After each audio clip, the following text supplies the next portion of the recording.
What's the impact of the US withdrawal from dozens of United Nations and international agencies? Washington says the organizations threaten its sovereignty, but the UN says the US has a legal obligation to fund them.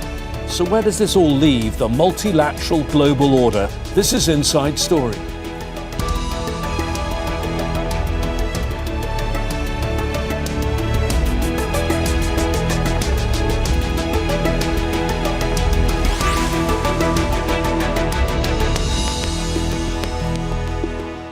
Hello again, I'm James Bays. There are yet more signs that the United States is disengaging from the global order established after World War II. President Donald Trump has ordered his administration to pull out of more than 60 agencies, half of them part of the United Nations. Trump argues that being a member of these organizations is contrary to his country's interests. The Secretary of State went as far as saying they're useless or wasteful. This move has prompted global outrage, with the UN saying its responsibility to deliver will not waver. Many critics of Trump's order argue it'll make the world far more unsafe. We'll discuss the long-term implications of this decision in a moment, but first this report from Michael Apple. They wasted tens of billions of dollars. US President Donald Trump has never been shy about his disdain for instruments of multilateralism. His approach is America first, and increasingly, America only. We will drill, baby, drill. This was clear from his first term in office, and it's a policy direction unleashed in earnest in Trump 2.0.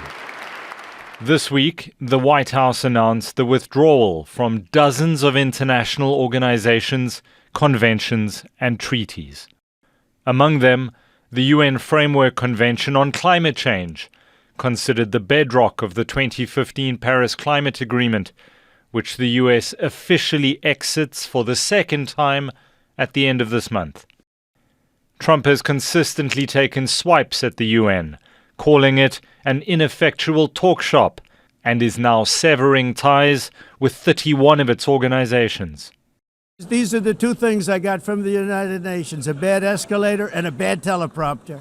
He hadn't been in office a week when he tasked his Secretary of State, via an executive order, with reviewing all international organizations the US funds or is a member of. Less than a year later, Marco Rubio listed 66 agencies as redundant, mismanaged, wasteful, and captured by foreign interests that could pose a threat to America's national sovereignty. It seemed a little unfair to me. San Francisco, 1945. Drafting of a workable international constitution.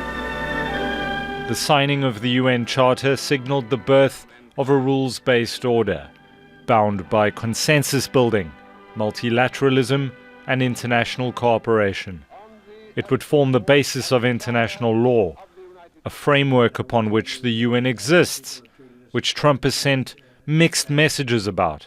Our country is behind the United Nations 100%. I think the potential of the United Nations is incredible. But the only thing America is behind on is its UN membership fees, reported to be close to $3 billion in regular budget and peacekeeping levies. The US influences global affairs through its permanent seat on the UN Security Council, complete with veto powers, no matter if Washington pays its bills or not. Michael Apple, Al Jazeera, for Inside Story. Well, let's discuss all this. Our panel of guests today are from Washington, D.C. Adolfo Franco, Republican strategist and former assistant administrator of USAID, the US Agency for International Development. In Dumfries in Scotland, Andrew Gilmour, a former UN Assistant Secretary General for Human Rights. And also in Washington, D.C., Matthew Duss, the Executive Vice President of the Center for International Policy and a former foreign policy advisor to Senator Bernie Sanders. Thank you, all of you, for being here on Inside Story. Let me start with you, Matthew. 66 UN and NGO organizations and entities, and the US says it's withdrawing, doesn't want to have anything to do with them. How serious a blow do you think this is?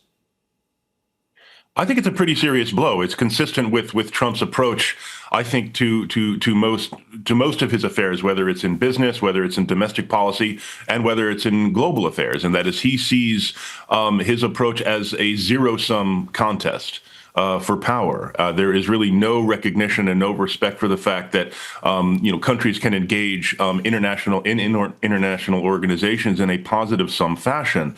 So I think one can have criticisms of some of these organizations, their effectiveness, the time they spend, the resources they use. But I think there is simply no question that that the U.S.'s engagement in these organizations has helped shape the global agenda in a way that has been vastly beneficial to the United States. I mean, the idea that these organizations have cost the U.S. more than they have benefited the U.S., I think, is preposterous. So I think the United States is undermining its own influence. It's undermining its own security and prosperity by simply withdrawing from these organizations and denying itself the right to help shape the global agenda on a whole range of very, very important issues.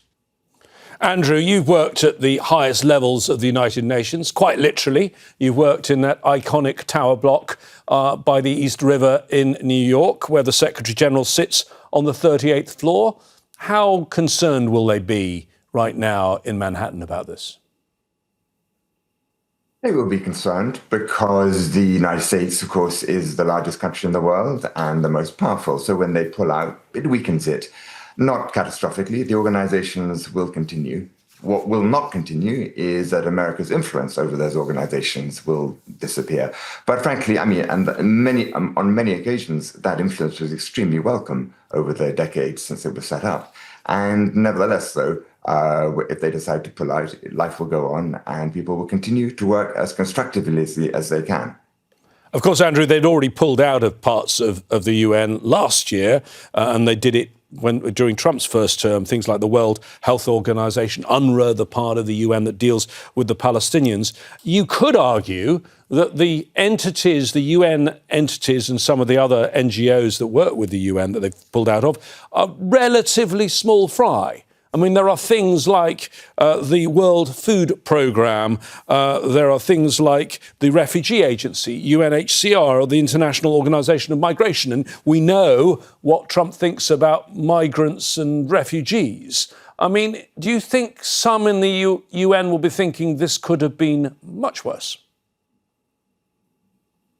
Yes, I mean, as you say, they are small fry, and it's very revealing, some of the organizations that they had decided to pull out. For example, tiny little offices, for example, to prevent the killing of children in conflict, or to prevent sexual violence in conflict, or to promote counterterrorism, all of these things. It's quite revealing in a way that these are the targets of, I wouldn't say this is in line with US values, American values at all, but of MAGA values, that these are the ones they've decided to go for. And they are minute sums of money in the global scheme of things, a few $100,000, at most a few million. So it's not really about saving money, it's to send a message. Is that how you see it, Adolfo, sending a message? Earlier in your life, you were a senior official at USAID. That is an organization that barely exists anymore under the Trump administration. The administration says these organizations are mismanaged, unnecessary, wasteful, poorly run, and captured by the interests of actors advancing their own agendas contrary to our own. That's a quote from the State Department statement. Is that how you see it? I see it exactly like that. I've also had a lot of experience at the United Nations, and I've spoken at the General Assembly. If anything, I think I share the views of conservative think tanks in the United States who believe this has not gone far enough. It should have been more than this.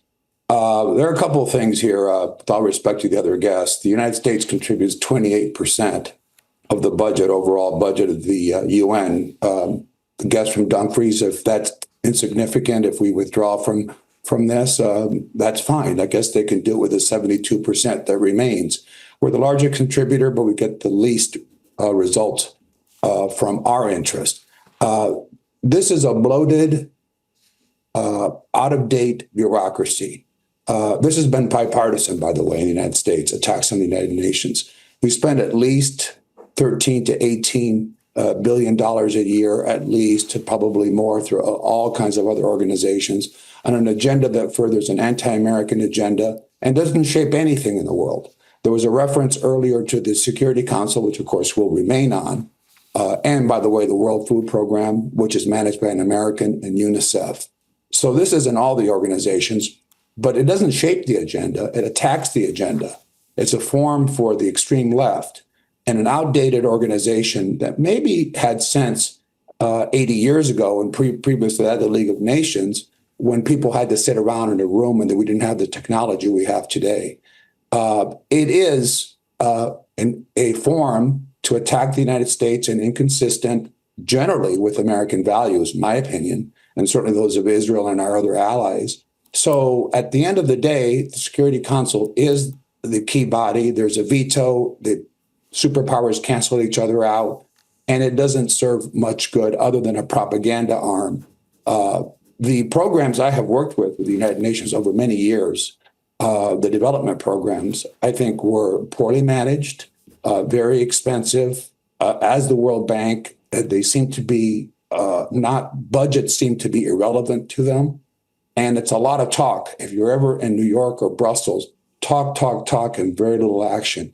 And I think most Americans, Democrats and Republicans, do not favor a lot of foreign aid and certainly membership dues to organizations such as these. Well, isn't that the point, though, Matthew? Talk. This is the one place in the world where every country, even if they're enemies, they're adversaries, they can come together. 100. Adolfo doesn't like some of the things they say, but there are 193 countries represented there. Right. No, as you referenced, I mean, it was Churchill who said to jaw is better than to war. And yes, I would probably share some of the criticisms of some of these organizations within the UN and welcome a discussion about their effectiveness and the amount of resources that the United States has spent on them toward reform. But the idea that these organizations on the whole advance an extreme left agenda, I would love to introduce Adolfo to the actual extreme left at some point. I don't think that's accurate at all. Again, I think the amount of money relative to the U.S. budget that has been given to the UN and these organizations is relatively small. The amount of foreign aid the United States gives, while it does make an important difference and in my view advances American safety and American prosperity around the world, is relatively small. And I don't know what polls my colleague is referring to when he says that that Americans, by and large, oppose foreign aid. In my view, the polls that I've seen strongly suggest that Americans support engagement in these ways, supporting food aid, supporting humanitarian aid, supporting medical aid. So again, looking at each of these organizations individually, again, one can have some criticisms. I would probably share some of those. But on the whole, I do think that these engagement in these organizations and certainly engagement in the broader UN system has advanced U.S. interests far more than it has diminished them. Adolfo, you had something to add to that. May I quickly on this, Matthew, and also with you, Andrew, when you mentioned talk. I meant talk is talk and very, very little action. And I've seen that throughout my career in Brussels and in New York. Now, the problem is, you said about that's better, you're quoting Churchill, better to talk and have these forums. Today's technology doesn't require people to come together the way it did in 1945 and certainly in 1920. It just doesn't. We have embassies and ways to communicate today that just require this antiquated large bureaucracy is just not necessary. Now, the programs, and I was in the development field, the humanitarian programs continue to be supported by the United States. Domestically and internationally, the World Food Program is headed by Cindy McCain. He was used to work on the McCain team. So it's headed by that. We continue to support UNICEF. Adolfo, they've had to make drastic cuts. They've had to make drastic cuts. There are people in parts of the world they can't feed anymore. Well, let me tell you, it is not the responsibility of the United States to carry the burden and the largest share for these responsibilities. And I disagree with my colleague. Most Americans, and I'm only responding to American interests. I know this is an international audience. Go maybe in Vermont with Senator Sanders, foreign aid works. In the rest of the country, it just does not. So these are large, inefficient bureaucracies, and they do counter the policies, do counter Trump and America First policies. He's the elected president. The majority of the American people voted against this climate agenda, voted against abortion, voted against population, and we certainly don't want to be supporting Hamas in organizations through so-called relief efforts, but funded by the United Nations and Gaza. Okay, if you may, Adolfo, let me bring in Andrew as well on this. Andrew, some of these things are definitely things that Trump made very, very clear he was going to do. As Adolfo said, we've got another cut to climate, the UNFCCC, that's the thing that organises those COPs every year, those COP conferences on climate. The US is not going to be part of that anymore. You mentioned earlier on the Office of the Children in Armed Conflict that they've stopped. That is a special envoy there who comes up with a report of countries every single year that have been killing children. Not surprisingly, the country that comes out on top is Israel. That, I assume, Andrew, is why they've cut that. Don't you agree? Yes, indeed. But it's not surprising. It's not through some funny UN quirk. It just happens to be the case that Israel kills well over 20,000 children. I mean, there's no denying that fact. But just because the office that was set up, including with US support at the time, in order to try to reduce violence against children, the idea that just because Israel is the biggest violator, therefore you cut off funding is rather sad, actually. I mean, not least because I don't see how the US can hope to influence. I mean, no one's ever disputed what Mr. Franco says, that the United States is the biggest donor. I said that. But I wasn't talking about the overall dues that are paid, the 28%. It's these specific offices, these tiny ones. It's just it's an act of spite in a way, just to cut these little offices that have, as I said, they try to stop children not being raped. I mean, that somehow is the US has to declare that it's opposed to that. OK, Adolfo, in terms of the things, the list, I've been through the list of things they're cutting. Yeah. And yes, some of them are things that the US has signed up to treaties and specific bodies. But for example, the Department of Economic and Social Affairs of the UN, how do you pull out of that? That's like the Department of Peacekeeping, like the Department of Political Affairs. It's part of the UN Secretariat. I'm guessing what they mean is they're not going to pay for that anymore. But there's no mechanism for that in the UN. You either pay your dues or you don't, Adolfo. How's that going to work? Because it's a signal to how we think the priorities should be. In our own country, we're moving to dismantle the Department of Education. These words sound very nice, these acronyms and these organizations. When you actually see what they do, or more importantly, what they don't do, is when you realize this is just a waste of money and resources. And that's been my personal experience, but my personal experience doesn't matter. It's the assessments that the United States government has made for some time. I do disagree with Matthew that this is bipartisan support. I know Bernie Sanders, by the way. I traveled with him to Israel 25 years ago. I know him and his lovely wife. And his views actually represent, in my opinion, a minority of the American people and, frankly, the Democratic Party. They're far more on the left than most Americans. Okay. So that is. Let me continue. Go on quickly, Adolfo. Let me just say quickly. This is in many ways symbolic. I said I thought it should go farther than this, or further than this, I should say.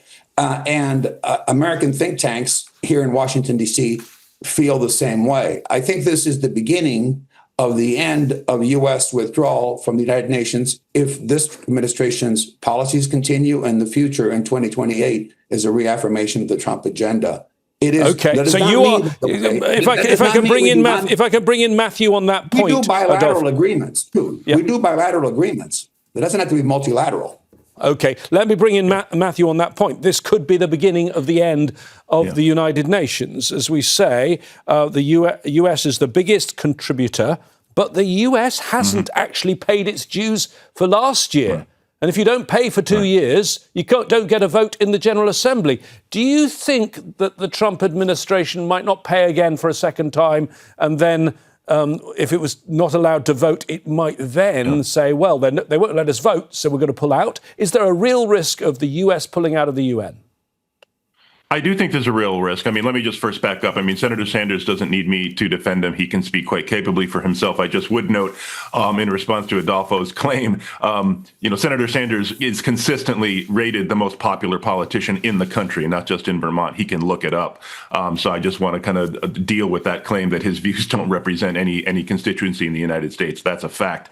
Now, I think, we can argue about these individual organizations, but I think the point you just made, James, is the right one. I mean, this is not just about 1 or 2 or 30 organizations. This is about an overall approach of unilateralism, of a withdrawal from multilateralism, a withdrawal from trying to shape global consensus, and an ideology of pure power. And as you noted in your introduction, this has a very, very bad history in the world. We're going back not just to a pre-World War II moment, but a kind of late 19th century moment of great powers deciding that they can simply assert their interests wherever and however and whenever they want, without regard to international law, without regard to international opinion, without regard to the lives and safety and prosperity of communities outside their borders. And that will not deliver safety and prosperity for the American people. And we need to understand that now before we're confronted with a conflict that forces it upon us. And we've had an example, Andrew, of that, have we not, in the last week? Venezuela, the US action there. There's no way, if you read the UN Charter, that is legal or compliant with the Charter. And I note that the UN Secretary-General said, I am deeply concerned that the rules of international law have not been respected with regard to the January the 3rd military action. The UN is... 1 second, Adolfo. I will bring you in. I want to ask Andrew about that point, please.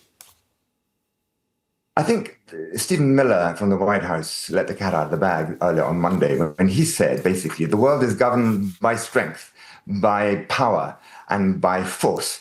These are the iron laws going back to the beginning of time. Now, we heard a lot of that language in Europe, admittedly spoken in a different language, in the 30s and 40s last year. And it was precisely because of that the UN was set up in 1945.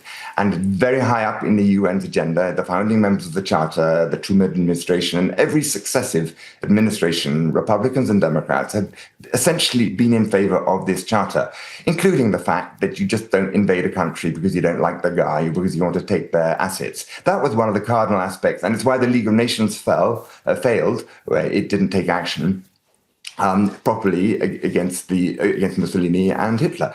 Now it is, of course, we are watching an action that has been taken without international law. And as we saw in today's New York Times, President Trump is quite open about that. He says the only thing that could constrain him, forget international law, is my own morality. Now, of course, even if one took, perhaps, the view, like most of MAGA and perhaps Mr. Franco as well, that the president is an absolute paragon of morality, one has to slightly question whether one person's morality or otherwise should be the sole determining factor of a nation's and therefore the global order's stance.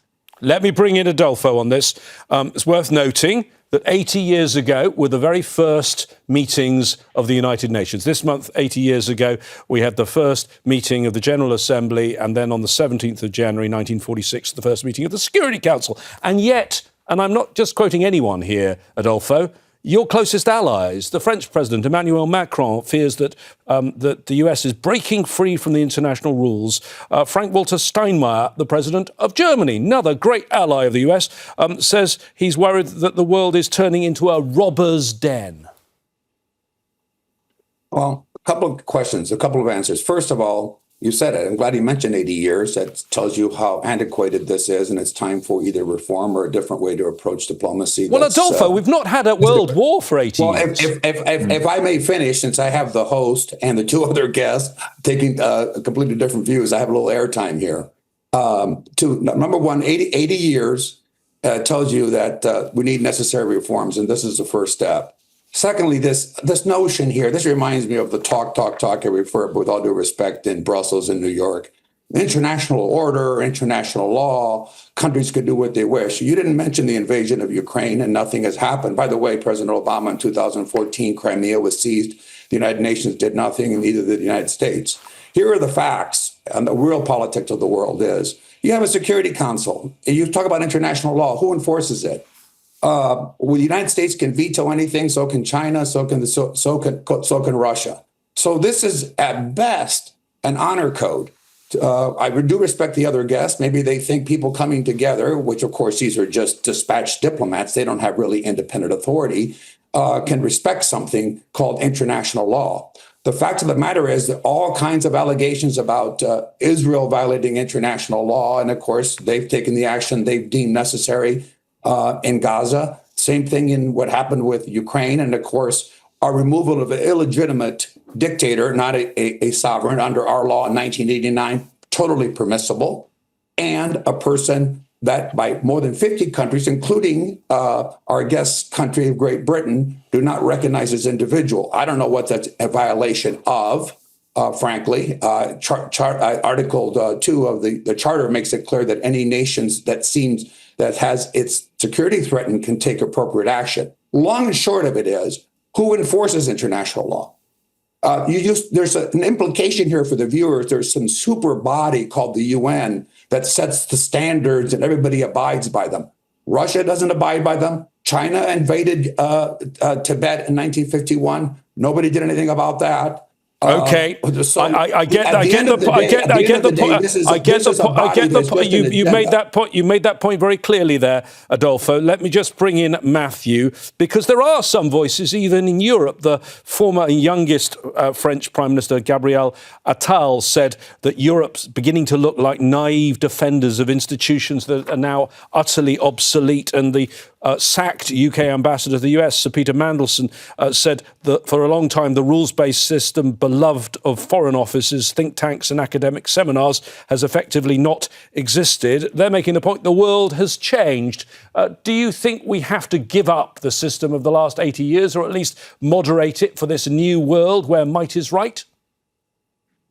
Well, first, I would agree, yes, the world has changed, and I would certainly agree that there are instances where the UN system has failed to uphold its own stated values, failed to uphold international law. Adolfo mentioned China and Tibet. He mentioned Russia and Ukraine. He also mentioned Ukraine and Gaza. But again, my point here is, like, by what right do we oppose Russia's invasion of Ukraine and their war crimes, clear war crimes in Ukraine, if we can't condemn those same war crimes when they've been carried out by Israel and Gaza, which they most certainly have? It's not anti-Israel to acknowledge that fact. Now, just because the UN system has failed to uphold with complete consistency, I think that is no reason to abandon the system. I think that is a reason to look for ways to approach this with more consistency, to develop more consensus.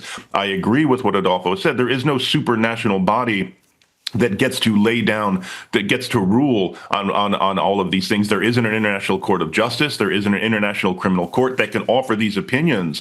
And I think what's important here is there is an effort to build international legal consensus about what is permissible and what is a violation. Then it is the responsibility of the member states to act on that information, to act on that consensus, and to find ways to impose consequences or sanctions on the violators. I think the answer is not simply to walk away from the system. We could, Matthew, discuss this for hours. I'm afraid we don't have hours, but thank you for a spirited discussion from all three of you, Adolfo Franco, Andrew Gilmour and Matthew Duss. If you missed any of our discussion, this and all of our Inside Story programmes are easy to find on our website, aljazeera.com.